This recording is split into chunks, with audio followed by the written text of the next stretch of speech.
నేను Sanapala నాగచంద్రుడు, senior advocate. Registration అయిన 90 రోజుల్లోపు cancel చేయవచ్చా?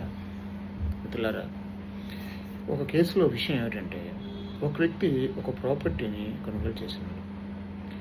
ఆ ప్రాపర్టీ సబ్ రిజిస్టర్ దగ్గర రిజిస్ట్రేషన్ అయిపోయింది. అయితే అమ్మే వ్యక్తి, నేను కొంత అత్యవసరం వల్ల అమ్మాను, రిజిస్ట్రేషన్ చేశాను, నాకు 90 రోజుల్లోపు క్యాన్సిల్ చేసుకునే వెసులుబాటు నాకు ఉంది, నీ డబ్బులు నీకు ఇచ్చేసి క్యాన్సిల్ చేసుకుంటానని భయపెడుతున్నాడు.